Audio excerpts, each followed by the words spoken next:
পলাতক শেখ হাসিনা ইস্যুতে ভারত সরকারের দ্বিমুখী আচরণে দিল্লির সাথে কূটনৈতিক সম্পর্ক টিকিয়ে রাখা কঠিন হবে বলে সতর্ক করেছেন স্বরাষ্ট্রমন্ত্রী সালাউদ্দিন আহমেদ।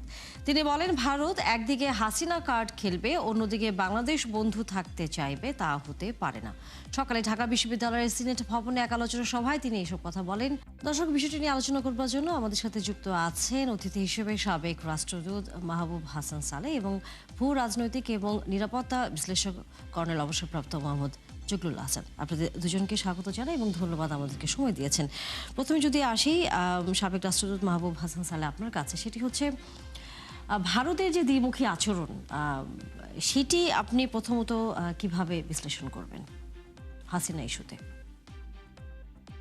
ধন্যবাদ। ভারতের দ্বিমুখী আচরণ আমরা বেশ কিছুদিন যাবতই দেখে আসছি। বাংলাদেশে ফেব্রুয়ারিতে নির্বাচনের পর নতুন সরকার যখন গঠিত হলো, তখন অভিনন্দন জানানো থেকে শুরু করে মেসেজগুলো বা বার্তাগুলো মোটামুটি ভালোই ছিল, পজিটিভ ছিল। কিন্তু কাজগুলো আমরা দেখেছি এরপরে সেই বার্তাগুলোর সঙ্গে সঙ্গতিপূর্ণ নয়। আমি উল্লেখ করতে চাই বর্ডার কিলিং, অ্যাটেম্পটেড পুশিং, যেগুলো একটু কমে এসছিল এই গত ৫-৬ সপ্তাহে। কিন্তু এরপরে গত ৫ তারিখে আমরা যেটি দেখলাম, সেটি দুই দেশের কূটনৈতিক সম্পর্কের জন্য অত্যন্ত নেতিবাচক। এ বিষয়ে ভারতীয় হাইকমিশনারকে মাননীয় পররাষ্ট্র উপদেষ্টা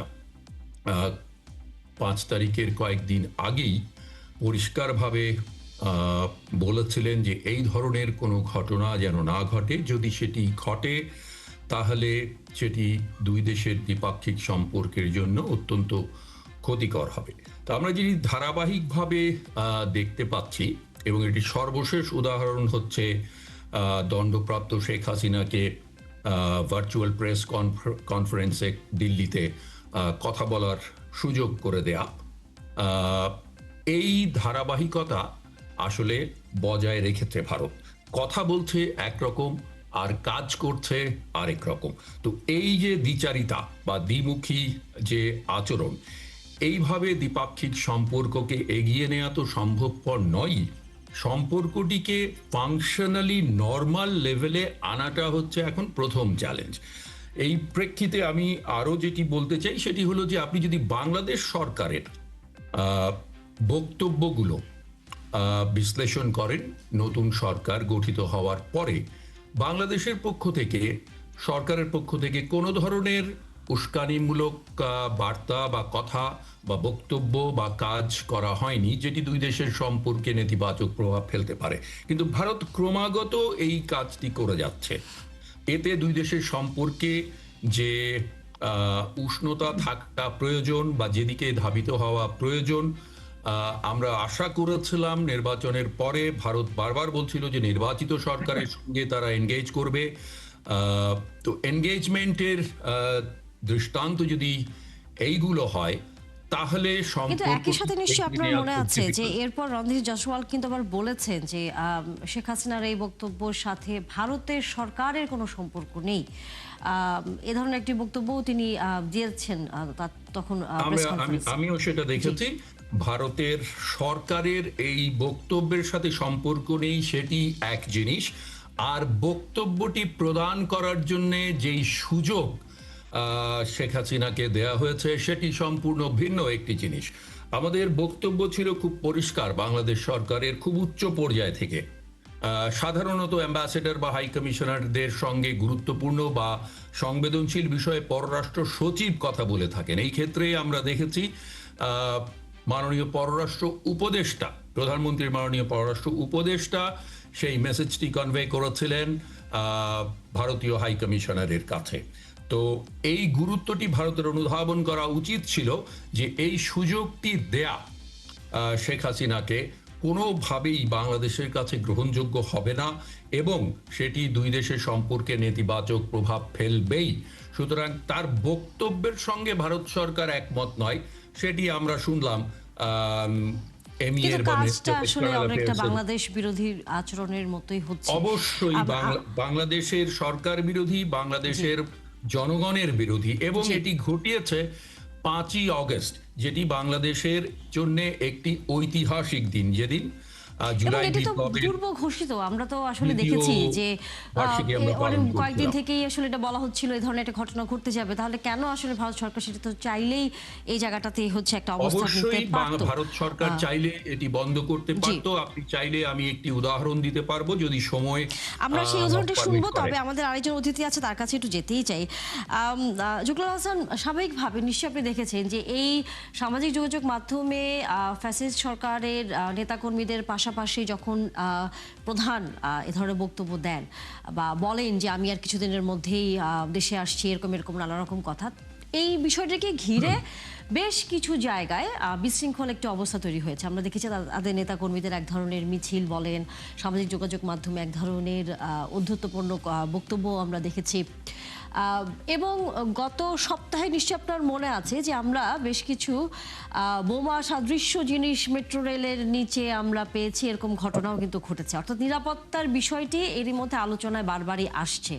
উনি এক ধরনের তার বক্তব্য উনি বাইরের দেশ থেকে প্রচার করছেন এবং সেটিকে কেন্দ্র করে কেউ কেউ সেটির সুযোগের পাশাপাশি তার দলের নেতাকর্মীরাও এক ধরনের বিশৃঙ্খল অবস্থা তৈরি করার চেষ্টা করছে। এই বিষয়টা সামনের দিনগুলোতে আপনার কাছে কি মনে হয়, নিয়ন্ত্রণ করা কি যাবে? ধন্যবাদ আপনাকে এবং ধন্যবাদ ৭১ টিভির সকল দর্শক এবং কলাকুশলীদের। তো আপনার প্রশ্নটা খুব গুরুত্বপূর্ণ যে ভবিষ্যতে এই যে কনটেক্সটটা আলোচনা হলো, শেখ হাসিনাকে ভারত কর্তৃক আশ্রয় দেওয়া এবং তাকে মিডিয়াতে বা বক্তব্য দেওয়ার সুযোগ করে দেওয়া, তো এটা ভবিষ্যতে নিয়ন্ত্রণ করা যাবে কিনা, কারণ এটা থেকে কিছু ঘটনা আপনি রেফার করেছেন এবং কিছু ইন্ডিকেশন বলেছেন যে বোমা সদৃশ জিনিস পাওয়া গিয়েছে। তো ভারতের সাথে বাংলাদেশের সম্পর্ক, এটা যদি আমি আলোচনা করতে যাই এবং এখানে অস্থিরতা ভবিষ্যতে নিয়ন্ত্রণ করা যাবে কিনা, প্রথমেই ইন্ডিয়ার স্ট্র্যাটেজিক কালচার সেটাকে দেখতে হবে। তারপর ইন্ডিয়ান ওশন সেন্ট্রিক, ইন্ডিয়ার যে স্ট্র্যাটেজি, চায়নার যে স্ট্র্যাটেজি এবং ইউএস এর স্ট্র্যাটেজি, তিনটার একটা সম্মিলিত ফলে কি হয় বা কি হতে পারে ভবিষ্যতে, সেটা বিবেচনায় নিতে হবে। ইন্ডিয়ার যে স্ট্র্যাটেজিক কালচার, নেহেরু ডক্ট্রিনে লেখা ছিল, stability of India depends on instability of the neighbours, যেটা চাণক্যর থিওরি থেকে নেওয়া।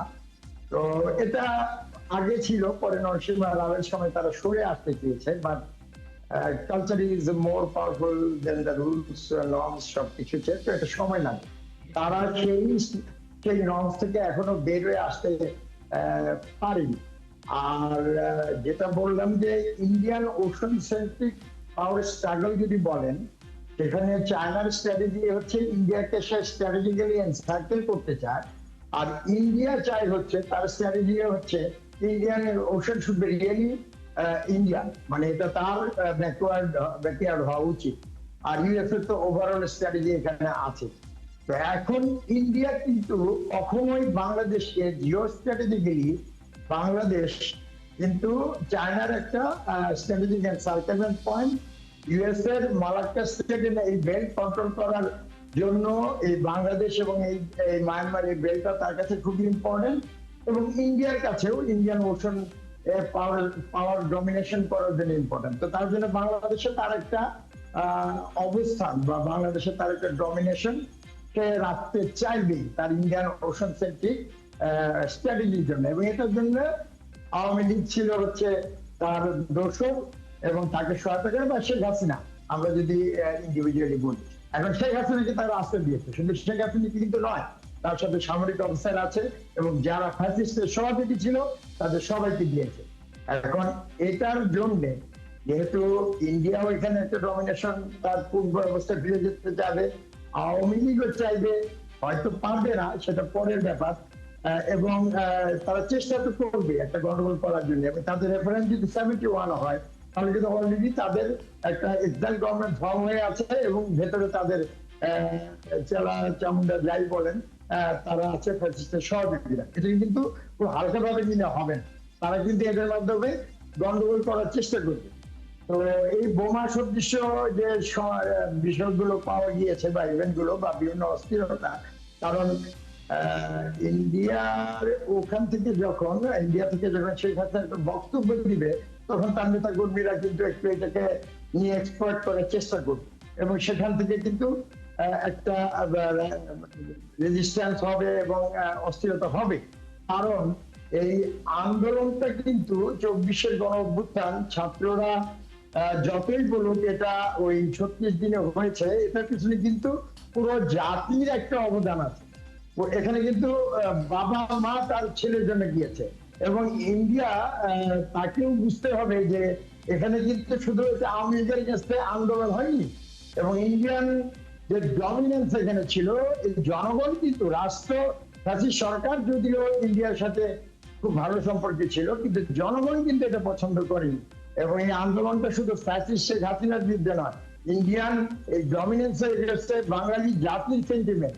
তো ইন্ডিয়া বৃহত্তর প্রতিবেশী, তাকে আরো রেসপন্সিবল আচরণ করতে হবে এবং সে সুপার পাওয়ার হতে চায়, রিজিওনাল পাওয়ার হিসেবে তাকে দায়িত্বশীল আচরণের মধ্যে কিন্তু তাকে পার্শ্ববর্তী দেশের সেন্টিমেন্ট, জনগণের সেন্টিমেন্ট এবং পার্শ্ববর্তী দেশে যে একটা আমাদের দেশে যে একটা জুলাই অভ্যুত্থান হয়েছে, এটার গতি প্রকৃতি এবং এটার অ্যাসপিরেশনটাকে যদি কনসিডারেশনে না নেয়, তাহলে জনগণের সাথে একটা রাইভালরি হবে।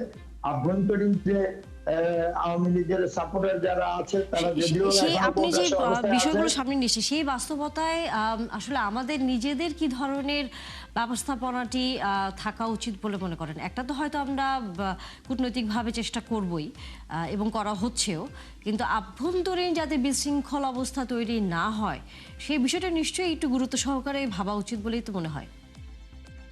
অবশ্যই ভাবা উচিত। এবং একটু শেষ করি আগে যেটা বলছিলাম, যে এই সেন্টিমেন্টটা কিন্তু হচ্ছে যে পুরো জাতির একটা সেন্টিমেন্ট এই ইন্ডিয়ান ডমিনেশনের এগেইনস্টে। তো যেটা 17 বছর ধরে একটা বিপ্লব কিন্তু হয় দুটো স্টেজের মধ্যে দিয়ে, একটা বলে স্ট্রাকচারাল চেঞ্জ প্রথম স্টেজ, তারপর হয় ট্রানজিয়েন্ট স্টেজ। তো 36 দিন একটা হচ্ছে ট্রানজিয়েন্ট স্টেজ। আর স্ট্রাকচারাল চেঞ্জ যেটা, কিন্তু পুরো জনগণ, পুরো নেশন কিন্তু এই ফ্যাসিস্ট আওয়ামী লীগ এবং ইন্ডিয়ার সহযোগিতা এটা ধীরে ধীরে পুষেছে এবং তারা দেখেছে তাদের নাগরিক অধিকার, গণতান্ত্রিক অধিকার আওয়ামী লীগ হরণ করছে, কিন্তু তাকে সাপোর্ট করছে ইন্ডিয়া। তো যেটা হচ্ছে যে friend of your friend another Machiavelli's theory. তো আবার তাকে আশ্রয় দিয়েছে। তো আভ্যন্তরীণ ভাবে ওখান থেকে উনি সমস্যা করার চেষ্টা করবেন এবং উনি বিভিন্নভাবে বক্তব্য দিবেন, উস্কানিমূলক কথা বলবেন, তারপরে বলবেন যে উনি দেশে আসছেন, এটা করবেন ওটা করবেন, বাট দেশে কিন্তু তার গাও নেই এবং তার সেই জনসমর্থন নেই। বাট ওই শত্রুকে যদি আপনি খুব লুজ ভাবে নেন, তাহলে কিন্তু আপনি যে কোনো সময় পথ আনএওয়ার হতে পারেন। এটাও কিন্তু ওই চাণক্যের থিওরিতে আছে। তো আমাদেরকে ব্যবস্থা নিতে হবে এই ফ্যাসিস্ট যেন আর এই সমাজে বিভিন্ন স্তরে বিভিন্ন ভাবে গোপন যোগাযোগ এবং গোপন ভাবে সংগঠিত হওয়ার যে চেষ্টাগুলো হচ্ছে, এবং দেশে যে কালো টাকা ছিল ফ্যাসিস্ট আমলে, যেগুলো উদ্ধার করা হয়নি, এবং যে অস্ত্র বাইরে আছে, যে জিনিসগুলো ইলেমেন্ট গুলো আপনার অস্থিরতা তৈরিতে অবদান রাখে, সেগুলো নিয়ে আসলে এখন থেকেই আসলে পদক্ষেপের কথা আপনি বলছিলেন।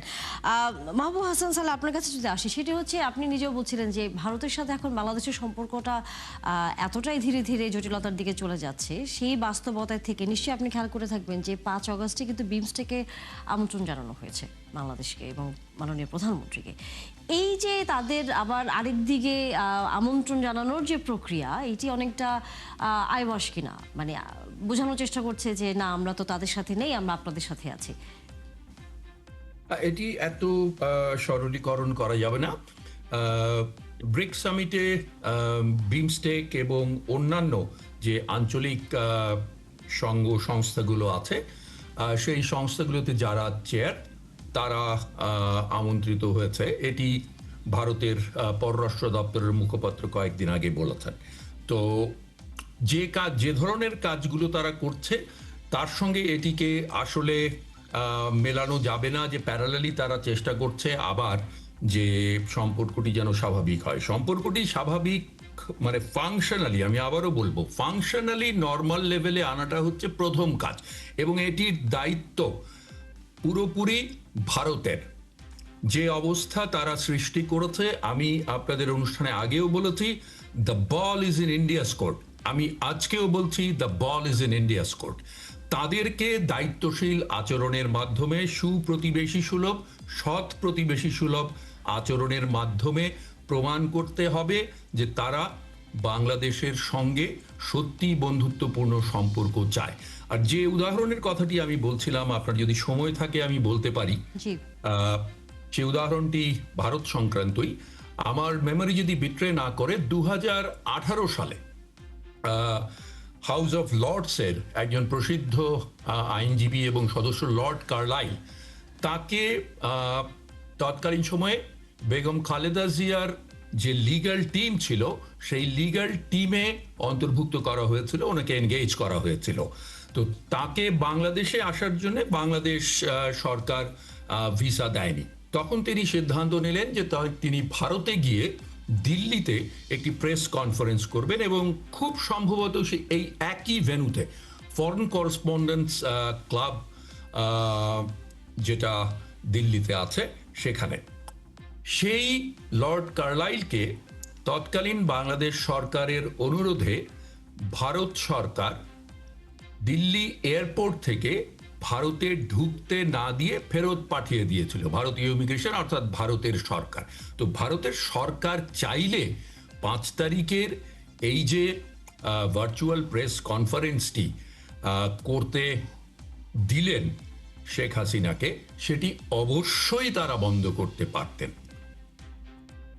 সেই হিসেব করে আসলে যেহেতু তাদের সুযোগ ছিল, তারা করেননি, সেখানে তো আসলে বোঝাই যায় যে সম্পর্ক আসলে আমরা ভালো করতে চাইলেও তারা আসলে খুব একটা এই বিষয়ে সাড়া দিচ্ছে না বলেই তো ধারণা করা যায়। তাদের আচরণটি সম্পূর্ণ দ্বিমুখী। তারা মুখে মাঝে মাঝে ভালো কথা বলছে, কিন্তু কাজে বা অ্যাকশনে, words and actions are not matching. তাদের কথার সঙ্গে সামনের দিনগুলোতে আসলে খুব সহসাই কি সম্পর্ক ভালো হবে, আপনার কাছে কি মনে হচ্ছে? ট্রাস্ট ডেফিসিটটি তারা ক্রমাগত বাড়িয়ে দিচ্ছে, এবং বাংলাদেশ যেই 5 তারিখ রাতেই বাংলাদেশের পররাষ্ট্র মন্ত্রণালয় যে বিবৃতিটি দিয়েছে, এটি পারফেক্ট একটি রেসপন্স ছিল আমার মতে। এবং এই রেসপন্সের প্রেক্ষিতে যদি ভারত বা ভারতের কেন্দ্রীয় সরকার অনুধাবন করেন যে তাদের এই কাজটি এবং তার পূর্বেও যে কাজগুলি তারা করেছেন, পুশিং অ্যাটেম্পট এবং বর্ডার কিলিং, এগুলোকে একেবারে ফুল স্টপ দিয়ে বন্ধ করতে হবে। তা যদি তারা না করেন, তাহলে এই দ্বিপাক্ষিক সম্পর্ক উন্নতি তো পরের কথা, আমি আবারও বলবো যে ফাংশনালি নর্মাল লেভেলেই আসবে না। এটিকে প্রথমে ফাংশনালি নর্মাল বলতে আমি যেটি বুঝাচ্ছি, সেটি হচ্ছে জিরোতে নিয়ে আসা। এটা এখন সাব জিরো লেভেলে চলে গিয়েছে ভারতের কারণে, এবং সেই সম্পর্কটি জিরোতে আনার পরে আমরা কোনো অগ্রগতি করবে কূটনৈতিকভাবে। আমরা আসলে কোনোভাবেই বাংলাদেশের যে অবস্থান, সেখানে কোনো দ্বন্দ্ব আমরা চাই না, তবে নিজেদের স্বার্থ অবশ্যই আমরা সবার আগে দেখব। অনেক ধন্যবাদ আপনাদের দুজনকে। আবারও নিশ্চয়ই কথা হবে বিষয়গুলো, কারণ এটি এখন বলা যায় চলমানই, যার জন্য হয়তো সামনের দিনগুলোতে আপনাদের সাথে আবারও হয়তো কথা বলবার প্রয়োজন হতে পারে। অনেক ধন্যবাদ আজকে আমাদের সময় দিয়েছেন। দর্শক, এই ছিল আজকের সংবাদযোগে। আগামীকাল ঠিক রাত 10টায় আবারও দেখা হবে নতুন কোনো বিষয় ও তার বিস্তারিত নিয়ে। থাকবেন ৭১-এর সাথে।